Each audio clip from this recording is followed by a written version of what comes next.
Bienvenue au programme vidéo de l'EBBP. Écoutons maintenant le pasteur Bozzi.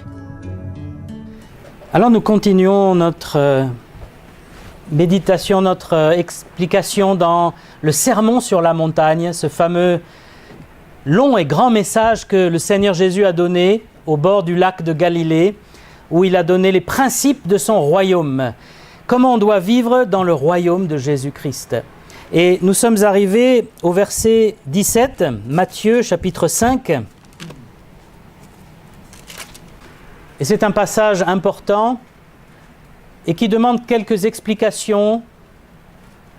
Donc je vais citer un certain nombre aussi d'autres passages bibliques pour expliquer notre rapport avec la loi. Je lis Matthieu 5, 17. Jésus dit « Ne croyez pas que je sois venu pour abolir la loi ou les prophètes. Je suis venu non pour abolir, mais pour accomplir. Car je vous le dis en vérité, tant que le ciel et la terre ne passeront point, il ne disparaîtra pas de la loi un seul iota ou un seul trait de lettre jusqu'à ce que tout soit arrivé. Celui donc qui supprimera l'un de ces plus petits commandements et qui enseignera aux hommes à faire de même, sera appelé le plus petit dans le royaume des cieux. Mais celui qui les observera, qui enseignera à les observer, celui-là sera appelé grand dans le royaume des cieux. Car je vous le dis, si votre justice ne surpasse celle des scribes et des pharisiens, vous n'entrerez point dans le royaume des cieux. » Jésus dit « Je ne suis pas venu abolir la loi ou les prophètes ». C'était une expression, la loi et les prophètes, la Torah et les prophètes, qui désignait ce que nous on désigne par l'Ancien Testament. Et Jésus dit « Je ne suis pas venu abolir l'Ancien Testament », même s'il amène un Nouveau Testament. Le Nouveau n'abolit pas l'Ancien. Et c'est une erreur que l'Église a fait dans l'histoire. C'est que pendant de nombreux siècles, et encore aujourd'hui, certains chrétiens de la chrétienté ne lisent plus l'Ancien Testament. Ils disent non, ça c'est pour les Juifs, nous on est chrétiens. Oui, mais les premiers chrétiens étaient juifs. Jésus est juif. Pourquoi éliminer les Juifs, si ce n'est parfois par antisémitisme dans l'Église? Mais donc, nous ne sommes pas là pour... Et Jésus n'est pas venu abolir l'Ancien Testament, l'Ancienne Alliance. Il n'est pas venu non plus abolir la loi de Moïse. Et pourtant, c'est ce dont on l'accusait parce que Jésus voulait dénoncer la mauvaise utilisation de la loi par les pharisiens. Les pharisiens, qui étaient ce groupe de juifs qui suivaient la loi de façon très stricte, avaient deux mauvaises façons de l'utiliser. La première, c'est qu'ils avaient rajouté des traditions qu'ils avaient inventées eux-mêmes, et ces traditions annulaient la loi de Moïse. C'est Jésus qui le dit en Matthieu 15, 6. « Vous annulez la loi par vos traditions. » Comment est-ce possible? C'est que leurs traditions s'ajoutaient les unes après les autres. Il y avait un rabbin qui disait « Non, mais on va faire comme ci », puis l'autre, il rajoutait une autre. Et à la fin, on ne lisait plus la Torah, on lisait les traditions des rabbins. C'est ce qui se passe aujourd'hui encore dans le judaïsme, où beaucoup de juifs lisent le Talmud, qui est le commentaire de la loi, plutôt que la Bible elle-même. Ils disent « Je ne suis pas digne de lire la Bible moi-même. C'est trop saint. Seuls les grands rabbins peuvent le faire. » Mais non, c'est faux. La Bible a été inspirée, écrite et prophétisée pour tout le monde, pas pour les grands rabbins. Et donc, Jésus dénonce cette façon d'annuler la parole. Dans l'Église de Rome aussi, des traditions ont été rajoutées par les papes au fur et à mesure des siècles. Et ces traditions, souvent, ont annulé les commandements de Jésus-Christ.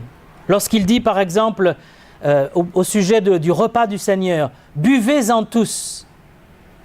C'est bien écrit, « Mangez-en tous le pain, buvez-en tous le vin, qui symbolise son sang ». Eh bien, l'Église a supprimé le « buvez-en tous ». Pourquoi? Parce que, par peur que quelqu'un renverse le sang de Jésus par terre.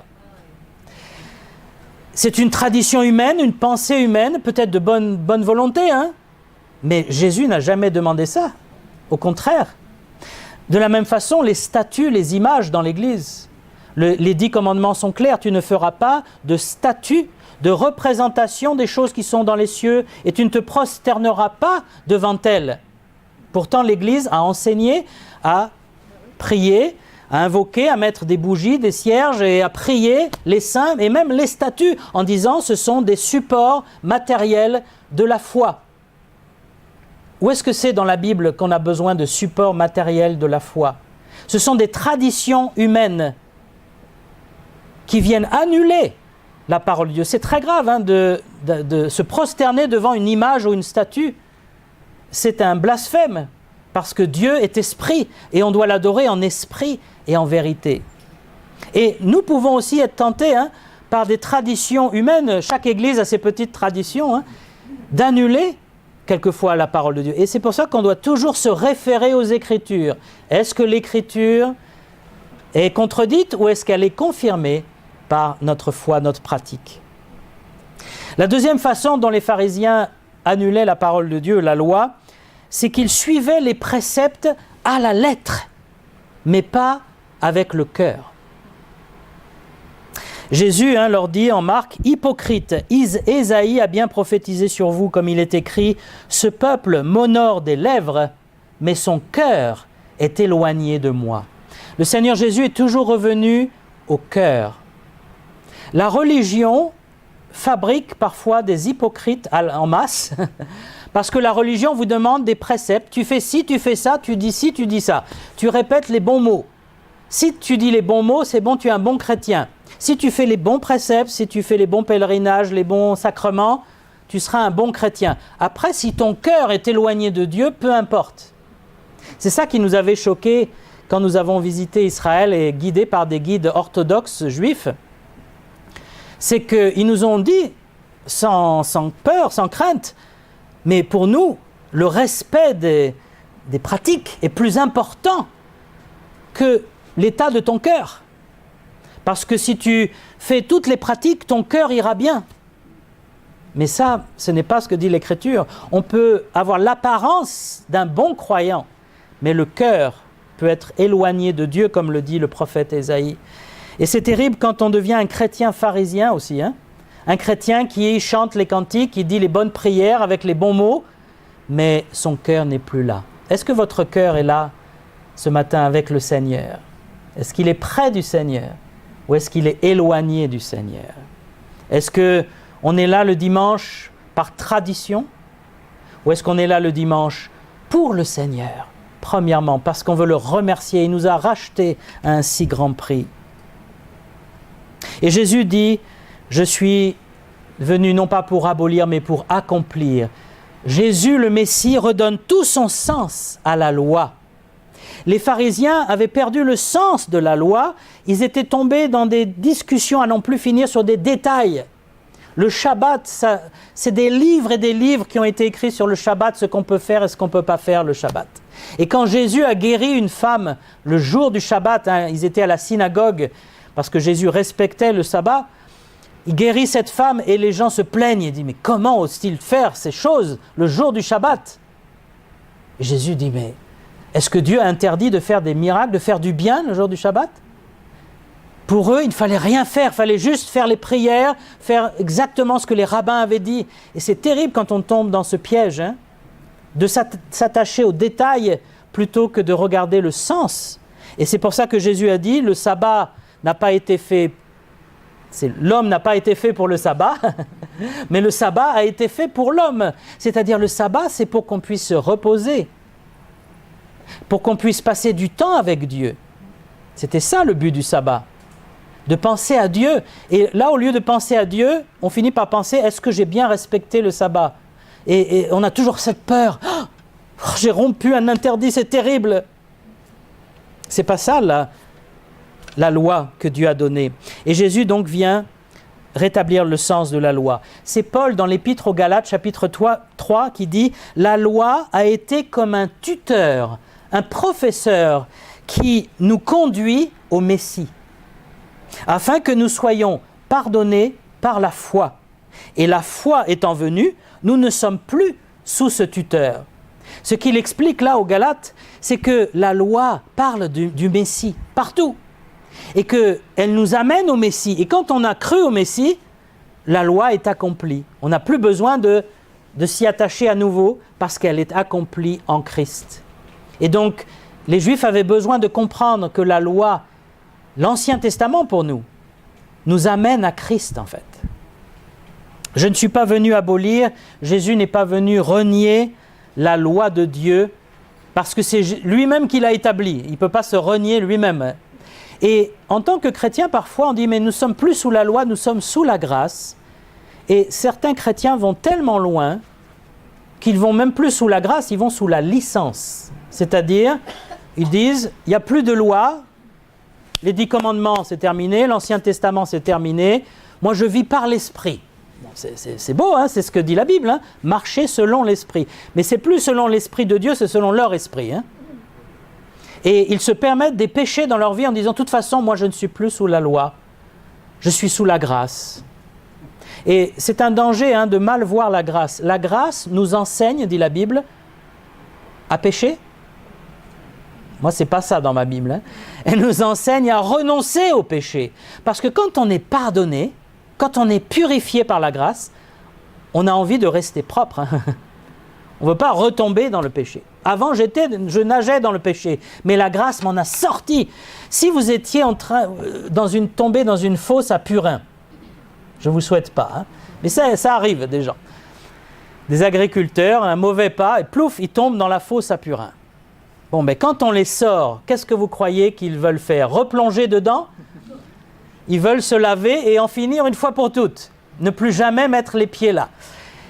Eh bien, c'est la même chose. Nous étions dans une fosse à purin de nos péchés, de nos convoitises, de nos débauches. Et Christ nous a sortis de là, il nous a lavés, purifiés. C'est sa grâce qu'il a fait.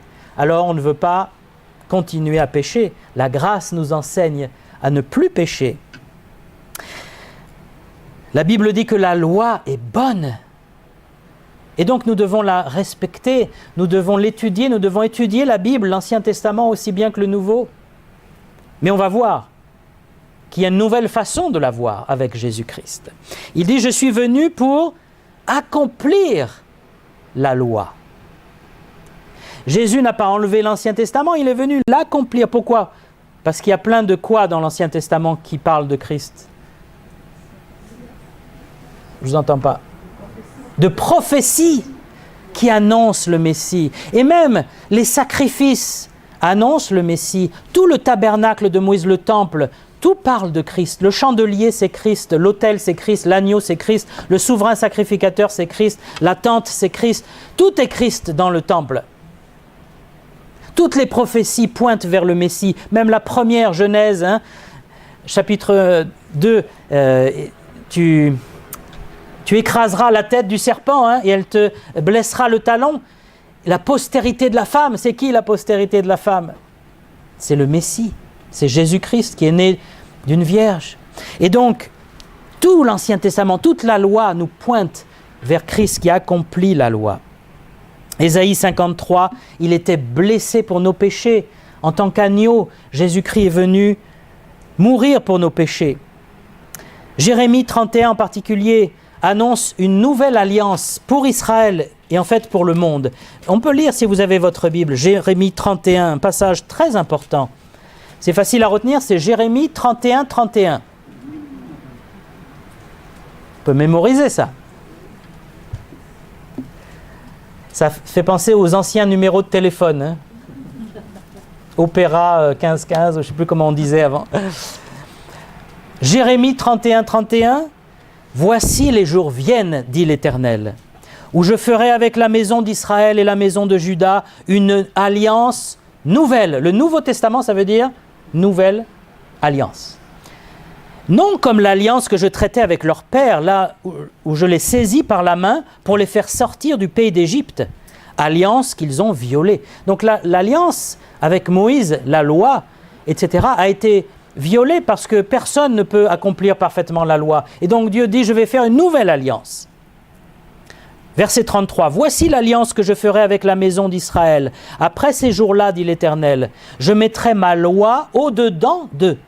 Je l'écrirai dans leur cœur et je serai leur Dieu et ils seront mon peuple. Celui-ci n'enseignera plus son prochain, ni celui-là son frère en disant « Connaissez l'Éternel, car tous me connaîtront, depuis le plus petit jusqu'au plus grand, dit l'Éternel. Car je pardonnerai leur iniquité et je ne me souviendrai plus de leurs péchés. » Nous avons connu cette nouvelle alliance extraordinaire. Nous avons été pardonnés par Jésus-Christ. Et le Saint-Esprit est venu écrire la loi de Dieu dans nos cœurs.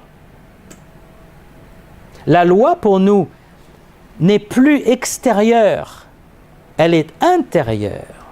Et ça change beaucoup de choses. Lorsque la loi est extérieure et que vous avez une nature rebelle, qu'est-ce que ça provoque? Quand la loi vous dit « fais pas ci, fais pas ça » et que vous avez une nature rebelle, vous vous rebellez, vous tournez le dos et ça vous rend encore plus rebelle parce que la loi est extérieure. Mais quand la loi est dans mon cœur, quand elle me dit quoi faire de l'intérieur, quand elle me pousse, mais je ne suis plus rebelle parce que la loi, ça fait partie de moi.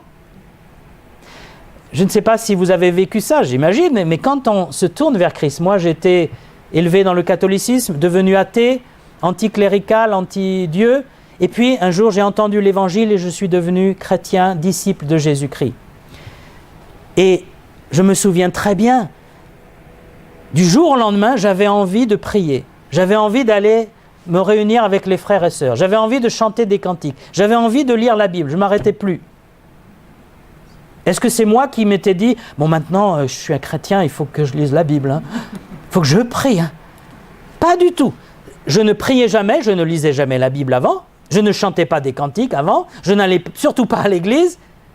Qu'est-ce qui s'est passé? C'est que le Saint-Esprit est venu, l'Esprit de Christ, et il m'a donné un nouveau cœur. Il a écrit sa loi dans mon cœur. J'avais envie de faire les choses saintes.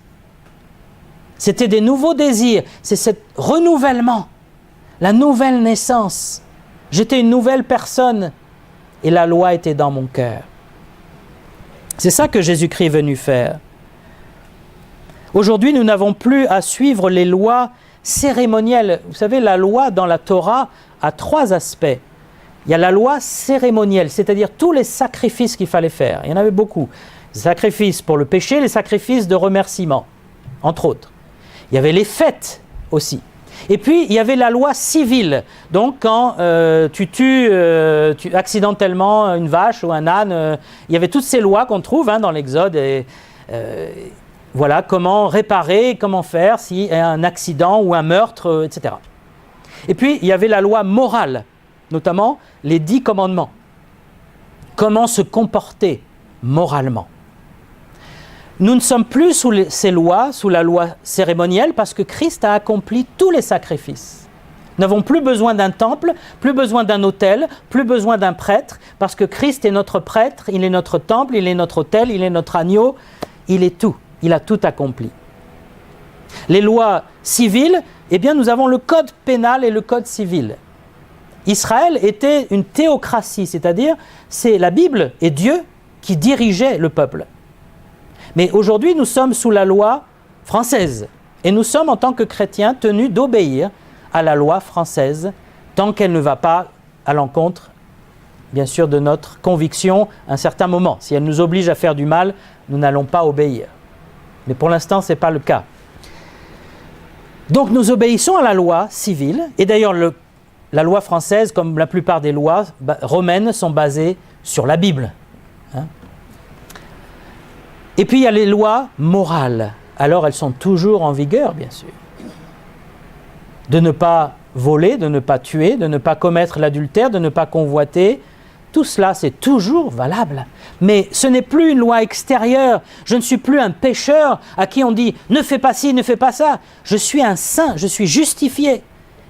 Et maintenant, c'est à l'intérieur de moi que j'ai envie de faire du bien. C'est ça le changement que Jésus veut expliquer. Il dit qu'il est venu accomplir la loi, pas l'abolir. Alors il y a la question du sabbat qui m'a été posée récemment. Et mis à part les églises adventistes et certains groupes messianiques, personne ne demande aux chrétiens de suivre le sabbat le samedi. Mais il y a ces 2 groupes-là, les adventistes et les groupes messianiques, qui disent « si vous ne respectez pas le sabbat, vous êtes un mauvais chrétien ». Certains disent qu'il faut même se faire circoncire. Alors la Bible est pourtant claire là-dessus. Nous ne sommes plus sous ces lois-là. Nous n'avons pas à nous faire circoncire si nous sommes non-juifs. Si on est juif, il n'y a pas de problème, mais si on n'est pas juif, il n'y a aucune raison. Mais quelqu'un a dit, oui, mais le dimanche, c'est une invention de l'Église catholique romaine avec l'empereur Constantin. Alors ce n'est pas exact du tout. Les premiers chrétiens ont commencé à se réunir tous les jours, mais aussi le dimanche. Il y a au moins 2 versets dans le Nouveau Testament où Paul parle de le premier jour de la semaine. Mettez l'argent à part, faites ceci, faites cela. Les chrétiens étaient réunis le premier jour de la semaine, donc c'est déjà dans le Nouveau Testament. Pourquoi le premier jour de la semaine? Nous le savons, parce que, voilà, c'est le dimanche, le jour où Jésus est ressuscité. C'est pour ça que les premiers chrétiens juifs se sont réunis aussi le dimanche. Mais le dimanche n'était pas férié, c'était travaillé. En Israël, le dimanche est travaillé. Et donc, les premiers chrétiens devaient, avant d'aller au travail, se réunir à l'aube. C'est ce qu'un historien romain des premiers siècles raconte. Il dit que les chrétiens se réunissaient à l'aube dans les bois, en cachette, parce qu'ils étaient persécutés, pour honorer Jésus comme leur Seigneur. Donc à l'aube, ils allaient faire leur culte dans les bois, et puis ensuite ils allaient au travail. C'est comme ça que ça s'est passé pendant les 3 premiers siècles. Et puis l'empereur Constantin est devenu chrétien par intérêt, on ne sait pas, ou par sincérité, c'est pas clair. Quoi qu'il en soit, il a décidé que le christianisme allait devenir la religion de l'Empire romain. Et comme il voyait que les chrétiens se réunissaient le dimanche, il a dit « Je vais leur donner le dimanche comme jour férié ». Les Juifs avaient déjà le samedi. Les païens avaient un autre jour de la semaine pour la religion païenne. Donc il dit « Les chrétiens, ils ont droit aussi à un jour férié. Donc le dimanche sera férié ». C'est à partir de là que le dimanche est devenu non travaillé dans les pays latins. Mais ce n'est pas le sabbat chrétien. Le sabbat, c'est Jésus-Christ pour nous. C'est le repos de la foi. Le dimanche, c'est le jour du Seigneur. C'est le jour où on se réunit, le jour où on adore le Seigneur. Mais ce n'est pas un sabbat comme le sabbat des Juifs. Un chrétien qui ne va pas se réunir le dimanche n'est pas sous la condamnation de Dieu. C'est pas bien de manquer le dimanche, mais il n'y a pas un verset qui dit « si tu manques le dimanche, tu es sous la condamnation de Dieu ». Par contre, le sabbat, oui.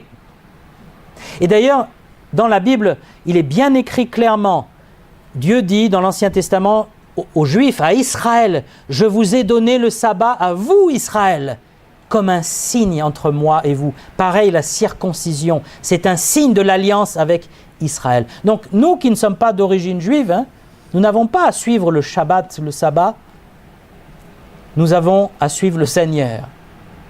Mais c'est important quand même de se réunir avec les frères et sœurs, et pas qu'une fois dans la semaine. Les premiers chrétiens, c'était tous les jours. Et c'est important d'avoir un jour de repos aussi, de se reposer de son travail, parce que le stress du travail peut nous éloigner de Dieu, d'une bonne humeur, et on peut s'endurcir. C'est pour ça que Dieu a voulu qu'il y ait un jour de repos. C'est très important de se reposer et d'être avec le Seigneur. Mais il termine sa déclaration avec une phrase énigmatique. Il dit « Je ne suis pas venu abolir, je suis venu pour accomplir ». Et puis il dit « Si votre justice ne surpasse pas celle des pharisiens et des scribes, vous ne pouvez voir le royaume des cieux. » Alors, si on pense un peu à comment les pharisiens et les scribes pratiquaient leur foi, ils étaient les plus pointilleux du monde. Ils avaient découpé la loi de Moïse en 613 commandements qu'ils apprenaient depuis leur plus tendre enfance. Déjà, les 10 commandements, je ne suis pas sûr si j'interrogeais tout le monde qu'on les sache, mais les 613. Et depuis leur enfance, ils sont enseignés. Et ils doivent les connaître, et ils doivent les pratiquer, et ils ont des livres et des livres. Ils doivent lire, les jeunes hommes et jeunes femmes lisent des livres religieux très jeunes. C'est ce qui fait que souvent ils sont très intelligents, très intellectuels. Et là, dans ces livres religieux, on commente la loi. Comment tu dois pratiquer la loi? Rabbin machin a dit ça, rabbin truc a dit ça. et réfléchissent à la loi. Est-ce qu'on peut surpasser ces pharisiens et ces scribes? Franchement, on est à des millions de kilomètres. Hein. Et pour eux, chaque chose, tous les jours, ils mettent un habit avec les petites choses qui dépassent de la chemise. Ils se lavent les mains quand il faut, ils prient quand il faut. À la tombée du soleil le vendredi, tout le monde est déjà chez lui. Hein. Ils se dépêchent, ils regardent la montre en permanence. Le vendredi, ils sont stressés. On a vu ça quand on était en Israël, parce qu'il faut surtout être rentré à la maison avant le coucher du soleil. Alors imaginez, vous êtes pris dans les embouteillages à Tel Aviv, et là vous commencez à transpirer et dire « mais comment je vais m'en sortir ?» et tout est pensé par rapport à la loi, aux préceptes de la loi. Ils sont imbattables, ils sont infaillibles presque. Rappelez-vous le jeune homme riche qui parle à Jésus. Jésus dit « si tu veux hériter la vie éternelle, tu dois mettre en pratique toute la loi. » Et il a dit « je l'ai fait depuis ma jeunesse. » Eh bien, je pense qu'il avait raison, qu'il avait vraiment fait. Est-ce qu'il a été sauvé pour autant, cet homme? Jésus a dit « mais il te manque une chose. » Et quand Jésus dit « si votre justice ne surpasse pas celle des pharisiens », eh bien, il veut montrer qu'il manque une chose à cette pratique pointilleuse, obsessionnelle presque. Matthieu chapitre 23 nous donne une aide, une explication. Matthieu 23, 23. Décidément, on est dans les répétitions. Matthieu 23, 23. Malheur à vous, scribes et pharisiens. Les voilà les scribes et pharisiens, hypocrites. Tous n'étaient pas hypocrites, mais il parle à ceux qui l'étaient. Parce que vous payez la dîme de la menthe, de la nette et du cumin. Donc ils avaient... Qui n'a pas des petites herbes aromatiques chez lui À cette époque-là, tout le monde en avait dans son jardin. Ça poussait comme ça tout naturellement. La menthe, ça pousse comme ça. Dès qu'il pleut, hop, ça y est, ça sort. Eh bien, ils allaient compter le nombre de plants de menthe et ils coupaient 10% de la nette. Donc... aujourd'hui serait le fenouil, par exemple, le cumin, et ils allaient donner ça au temple pour dire « je respecte parfaitement la loi de la dîme ». Et Jésus leur dit « mais vous laissez ce qui est le plus important dans la loi, la justice, la miséricorde et la fidélité. C'est là ce qu'il fallait pratiquer sans négliger les autres choses. Conducteur aveugle, vous éliminez le moucheron et vous avalez le chameau. » J'aime cette expression. Imaginez, vous mangez votre soupe et puis il y a un moucheron qui est dans votre soupe. Aïe, aïe, aïe, aïe, aïe. Va-t'en de là. Mais là, il donne une image un peu extrême. Il dit, vous éliminez le moucheron, mais le chameau qui est là dans votre soupe, vous le laissez. C'est-à-dire, vous enlevez les détails, vous jouez sur les détails, mais ce qui est le plus important, ce qui est vraiment devant vos yeux, là, vous ne le voyez pas. Le fait d'être juste, d'être fidèle, d'être miséricordieux, d'aider son prochain, d'être gracieux avec les autres, d'être humble.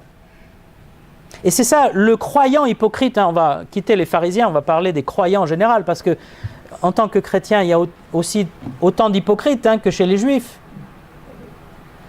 Nous pouvons, nous aussi, focaliser sur des détails, nous battre même sur des détails, et oublier le plus important. Quel est le plus important dans la loi que Jésus-Christ est venu accomplir? Bien, il nous le dit. D'abord, il y a Paul qui écrit aux Corinthiens, il dit « Pour me faire tout à tous, je suis sans loi avec les païens qui n'ont pas la loi de Moïse, et je suis sous la loi avec les Juifs qui sont sous la loi, mais je suis sans loi avec les païens, quoique je ne sois pas sans la loi de Dieu, puisque je suis sous la loi de Christ. » Alors il faut expliquer, ça c'est Paul, il a ses raisonnements. Il dit, même quand je ne suis plus sous la loi de Moïse, je suis encore sous la loi de Christ. Qu'est-ce que c'est la loi de Christ? Est-ce que c'est autre chose? C'est nouveau? C'est différent? La loi de Christ, la loi de Moïse, c'est différent? Christ a dit, je suis venu accomplir. Donc la loi de Christ, c'est l'accomplissement de la loi de Moïse. Et comment s'accomplit-elle? Jean 13, 34. Je vous donne un commandement nouveau, dit Jésus. Aimez-vous les uns les autres. Comme je vous ai aimé, aimez-vous les uns les autres. C'est-à-dire, jusqu'à donner votre vie, hein, l'amour agapé, pas juste l'amour normal que tout le monde peut avoir. Quelque part ailleurs, hein, Jésus a résumé la loi de Moïse, les 10 commandements, en 2 commandements. Vous vous rappelez les 2 commandements? Tu aimeras ton Dieu de tout ton cœur. Et deuxièmement, tu aimeras ton prochain comme toi-même. Si j'ai la loi de Christ qui me dit ces 2 commandements, si je pratique l'amour pour Dieu, l'amour pour mon prochain, j'accomplis la loi de Moïse. Parce que la Bible dit, l'amour ne fait pas de mal au prochain, l'amour est donc l'accomplissement de la loi. Beaucoup de chrétiens luttent avec ça, sans parler des commandements exacts de la loi de Moïse, mais ils disent « Est-ce que c'est interdit de faire ça? Est-ce que j'ai le droit de faire ci? Est-ce qu'on peut faire ça? Est-ce qu'un chrétien peut aller au cinéma ?» Il y a toutes ces questions-là pratiques de la vie quotidienne. Est-ce que je peux aller à l'église le dimanche après-midi et pas le dimanche matin? Oui, vous avez le droit. Est-ce que le culte peut être à 11h au lieu de 10h? Ouh là là, ça c'est un grand débat théologique. Ce sont des détails. D'ailleurs, la Bible n'a pas donné beaucoup de détails. Le Nouveau Testament donne assez peu de détails. Il donne les principes. Et nous devons nous intéresser à ces principes, d'aimer les frères et sœurs. C'est ça qui compte quand on se réunit. Ce n'est pas à l'heure à laquelle on se réunit. C'est est-ce qu'on pratique l'amour de Dieu? Est-ce qu'on aime Dieu dans notre culte? Est-ce qu'on lui dit « je t'aime » ? Est-ce qu'on le loue, on l'adore? Est-ce qu'on aime notre prochain dans les détails de la vie, justement? Et c'est ça, accomplir la loi. Et ne pas être tout le temps à se culpabiliser. Il y a des chrétiens trop scrupuleux et qui sont sous la culpabilité permanente et ils n'arrivent pas à grandir. On est sous la grâce. Christ nous a pardonné. Et donc, je dois maintenant regarder à Christ. Seigneur, qu'est-ce que tu veux que je fasse? Conduis-moi, que ton esprit me conduise. Parce que c'est l'esprit en nous qui nous conduit. Quand Jésus dit, si votre justice ne surpasse pas celle des scribes et pharisiens, vous ne verrez pas le royaume des cieux, c'est parce que nos œuvres humaines, nos efforts humains, ne peuvent pas nous faire entrer dans le ciel. Nous sommes trop pécheurs. La loi, nous avons désobéi tellement de fois, des millions de fois. Pour entrer au ciel, dans le royaume des cieux, il faut être parfaitement juste. Comment peut-on être parfaitement juste?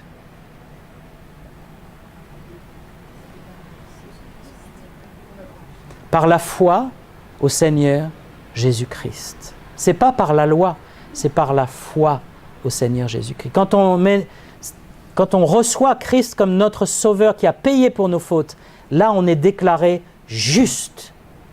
C'est une déclaration de Dieu, on est acquitté. Et ensuite, il faut marcher avec cette justice. Vous dites, mais oh là là, je suis tombé après ma conversion, après avoir été sauvé. On est tous tombés. Mais le sang de Christ nous purifie d'abord, de plus en plus. Et puis surtout, il dit qu'on doit vivre par le Saint-Esprit. Le Saint-Esprit habite en nous et c'est lui qui va nous faire vivre cette loi naturellement.